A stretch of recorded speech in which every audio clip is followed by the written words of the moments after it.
मासिक धर्म periods.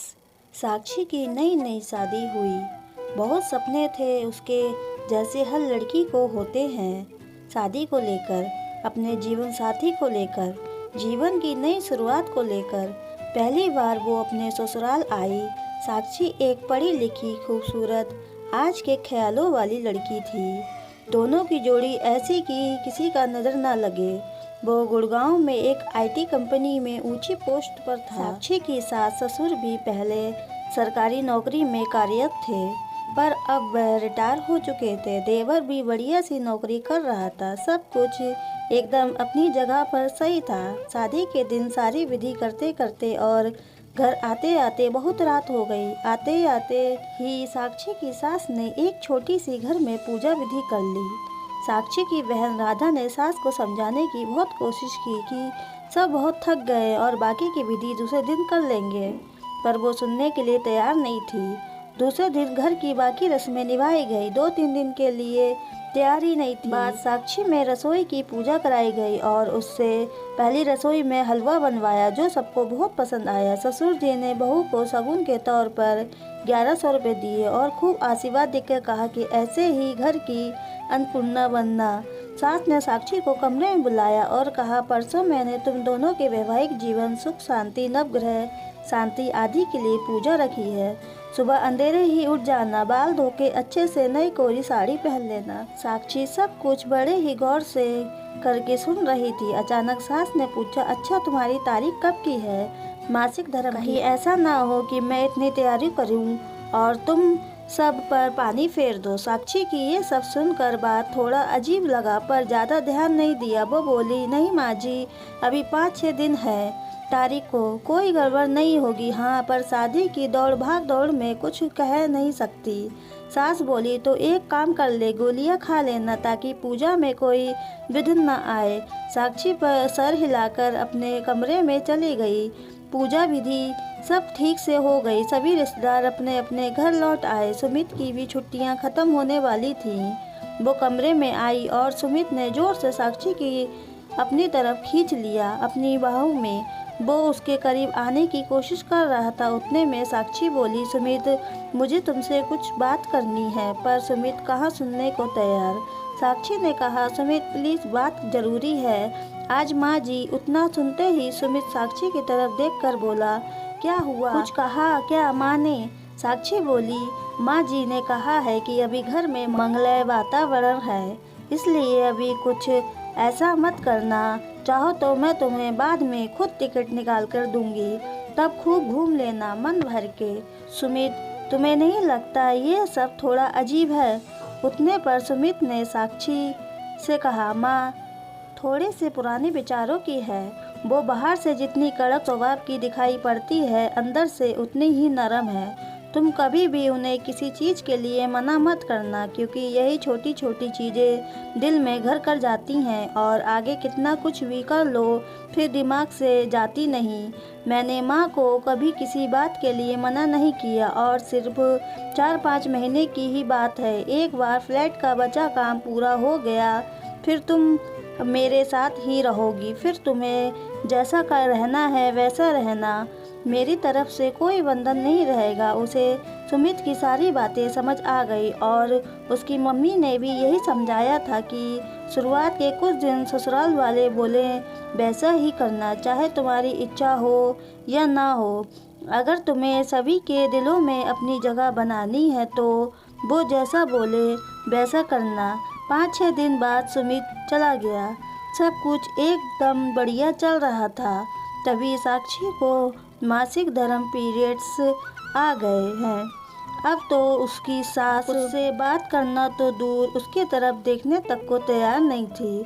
Store room में उसे रहने के लिए कहा और वहीं उसका खाना पीना सब कुछ भी जैसे तैसे साक्षी ने 4-5 दिन निकाले और आगे से पीरियड्स आने पर मम्मी के यहाँ जाना ठीक होगा, ये साक्षी ने कहा तो सासू माँ बोली कि हाँ सही भी है, घर भी अपवित्र नहीं होगा और मुझे बार बार छुआछूत के कारण साफ सफाई भी करनी नहीं पड़ेगी। लोग कहते हैं ये सब भगवान को चलता नहीं, फिर फूल कैसे चल जाते हैं भगवान को फूल आने के बाद ही तो एक पेड़ को फल आते हैं, वैसा ही एक स्त्री का शरीर होता है।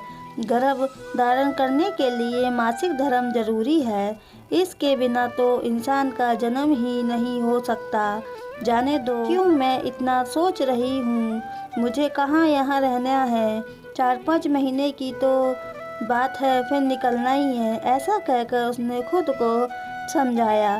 थोड़े दिन बाद कभी तीज त्योहार तो कभी कोई पूजा तो कभी भी कुछ ऐसा कहकर साक्षी की गोलियां लेने के लिए कहा जाता और घर में लड़ाई ना हो इसलिए वो ले लेती। उसका वजन बढ़ने लगा था, समझ नहीं आ रहा था ऐसा क्यों।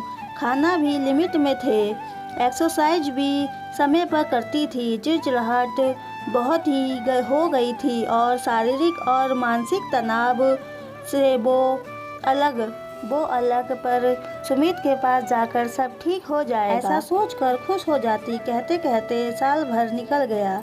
अब कहीं जाकर वो सुमित के साथ रहने लगी अपने फ्लैट में।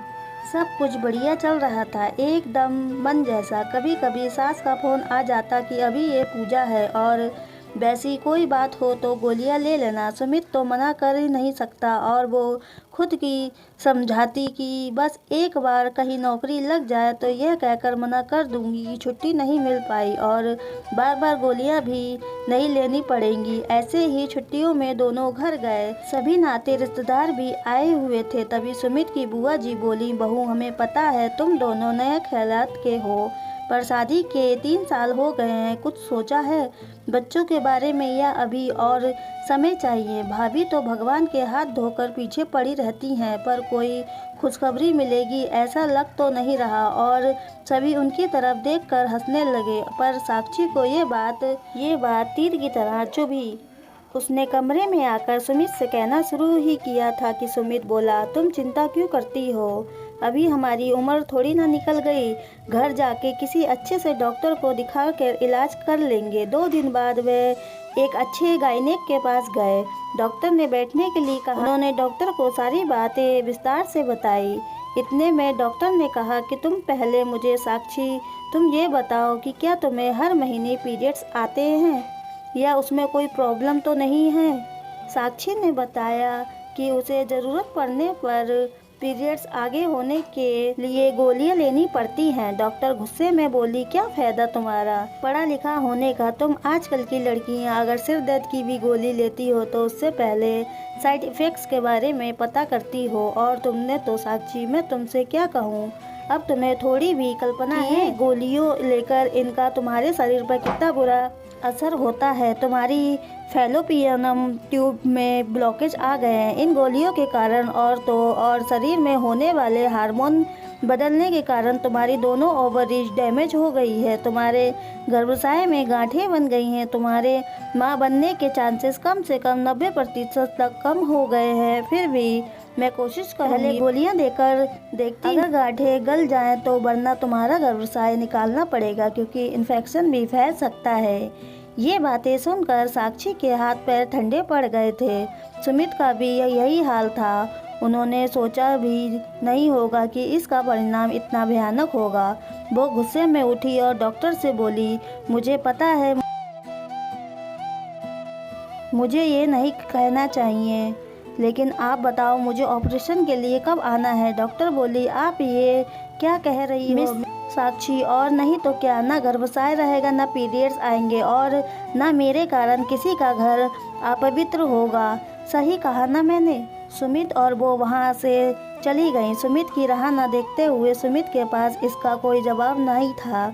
आज हम 21वीं सदी में जी रहे हैं। छुआछूत, अपवित्रता, ये सब बातें पहले हुआ करती थी और औरतों का अलग बैठना, उसके पीछे भी अनेक कारण थे। पर सिर्फ घर अपवित्र हो जाएगा या पूजा विधि रह जाएगी, इसके लिए पीरियड्स न आने के लिए गोलियां लेना या अपने शरीर पर एक प्रकार से अत्याचार ही है। और इन गोलियों का दुष्परिणाम भी बहुत भयावह है। जो गलती साक्षी ने की वो आप ना करें, बस यही गुजारिश है और यही कहानी के माध्यम से आप तक पहुंचाना था। इस कहानी पर आपकी क्या राय है हमें कमेंट करके ज़रूर बताएं। पूरी कहानी सुनने के लिए आपका बहुत बहुत धन्यवाद।